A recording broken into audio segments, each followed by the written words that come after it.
அண்மை செய்தியை பார்த்துக் கொண்டிருக்கிறோம். முன்னாள் அமைச்சர் அனிதா ராதாகிருஷ்ணன் கைது செய்யப்பட்டிருக்கிறார். திமுக முன்னாள் அமைச்சர் அனிதா ராதாகிருஷ்ணன் கைது செய்யப்பட்டிருக்கிறார். அண்மை செய்தியை பார்த்துக் கொண்டிருக்கிறோம்.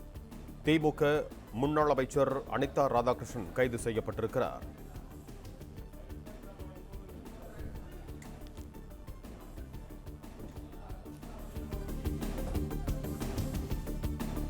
முன்னாள் அமைச்சர் அனிதா ராதாகிருஷ்ணன் கைது செய்யப்பட்டிருக்கிறார். திமுகவின் முன்னாள் அமைச்சர் அனிதா ராதாகிருஷ்ணன் கைது செய்யப்பட்டிருக்கிறார். அண்மை செய்திகளாக பார்த்துக் கொண்டிருக்கிறோம்.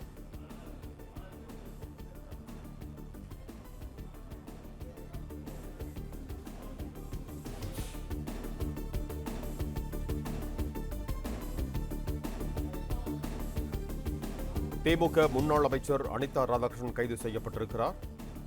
தூத்துக்குடி மாவட்டம் ஆத்தூர் பேரூராட்சிக்கு ஆய்வுக்கு வந்த முன்னாள் அமைச்சரும் எம்எல்ஏவுமான அனிதா ராதாகிருஷ்ணன் கைது செய்யப்பட்டிருக்கிறார்.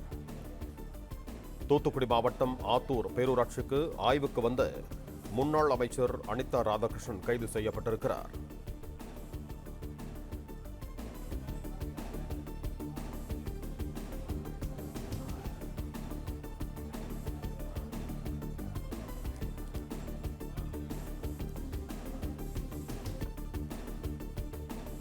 திமுக முன்னாள் அமைச்சர் அனிதா ராதாகிருஷ்ணன் கைது செய்யப்பட்டிருக்கிறார்.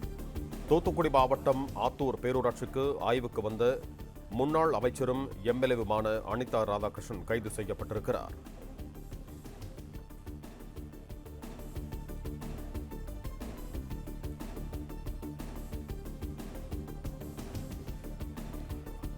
தூத்துக்குடி மாவட்டம் ஆத்தூர் பேரூராட்சிக்கு ஆய்வுக்கு வந்த முன்னாள் அமைச்சரும் எம்எல்ஏவுமான அனிதா ராதாகிருஷ்ணன் கைது செய்யப்பட்டிருக்கிறார். இது தொடர்பான கூடுதல் விவரங்களோடு இணைகிறார் எமது செய்தியாளர் சரவணன். வணக்கம் சரவணன், உங்களிடம் இருக்கும் தகவல்களை சொல்லுங்க. திமுக முன்னாள் அமைச்சர் அனிதா ராதாகிருஷ்ணன் தற்பொழுது கைது செய்யப்பட்டிருக்கிறார். அவர் கைது செய்யப்பட்டு போலீசாரால் அழைத்துச் செல்லப்படக்கூடிய அந்த காட்சியை பார்க்கிறோம். சில தினங்களுக்கு முன்பதாக கடந்த மாதம் இவர் முன்னாள் முதலமைச்சர் கருணாநிதியினுடைய பிறந்த தினத்தை ஒட்டி நடந்த அந்த திமுக ஏற்பாடு செய்திருந்த அந்த கூட்டத்தில் பேசிய போது தமிழக முதல்வர் விஜய் குறித்து அவர் பேசியது பெரும் சர்ச்சையானது. ஒருமையில் முதல்வர் குறித்து பேசியது தொடர்பாக புகார் அளிக்கப்பட்டு அப்பொழுது காவல்துறையினர் வழக்கு பதிவு செய்தார்கள். ஆத்தூர் பகுதியில, திருச்செந்தூர் அருகே ஆத்தூர் பகுதியில இந்த கூட்டம் நடந்தது. அந்த கூட்டத்தில் தான் அவர் பேசியிருந்தார். முதலமைச்சர் குறித்து ஒருமையில் பேசியது தொடர்பாக அப்பொழுது வழக்கு பதிவு செய்யப்பட்டது. இந்த வழக்கு தொடர்பாக அடுத்த கட்டமாக போலீசார் விசாரணை நடத்துவதற்கு முயன்ற நிலையில இவர் நீதிமன்றத்தை நாடி அந்த வழக்குல முன்ஜாமீன் கோரியிருந்தார். இன்றைய தினம் சென்னை உயர்நீதிமன்றத்துல அவர் தாக்கல் செய்திருந்த அந்த முன்ஜாமீன் மனுவும் தள்ளுபடி செய்யப்பட்டது. இவருடைய முன்ஜாமீன் மனுவை உயர்நீதிமன்றம் தள்ளுபடி செய்திருந்த நிலையில காவல்துறையினர் உடனடியாக அவரை தேடி வந்தார்கள். அப்பொழுது ஆத்தூர் பகுதியிலேயே அவருடைய தொகுதிக்குட்பட்ட அந்த பகுதியில அவர் கட்சி நிர்வாகிகளோடு அவர் ஆலோசனையில் ஈடுபட்டிருந்த அந்த இடத்திற்கு சென்று காவல்துறையினர் அவரை கைது செய்திருக்கிறார்கள். காவல்துறையினர் அங்கிருந்து அவரை அழைத்து செல்லும் பொழுது அவருடைய ஆதரவாளர்கள், கட்சியினுடைய நிர்வாகிகள் அவருக்கு காவல்துறையினுடைய நடவடிக்கைக்கு எதிராக கோஷம் எழுப்பி வரக்கூடிய அந்த காட்சிகளையும் நாங்கள் பார்க்கிறோம்.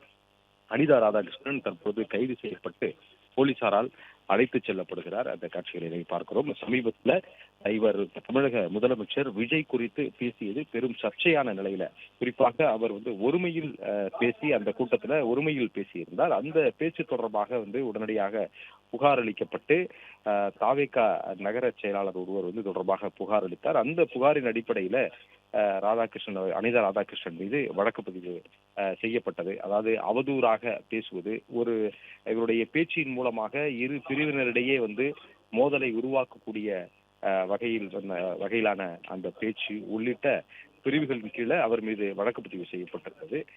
இதில் உடனடியாக அவர் நீதிமன்றத்தை நாடி அவர் முன்ஜாமீன் கோரியிருந்தார்.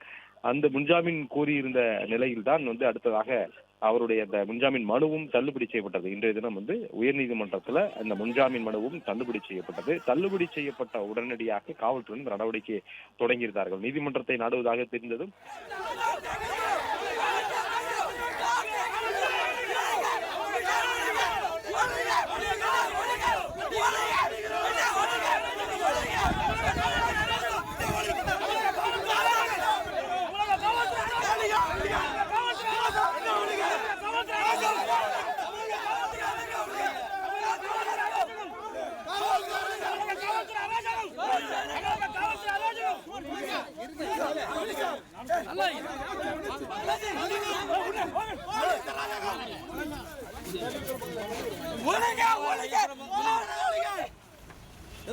வன்மையாக கண்டிக்கிறோம்.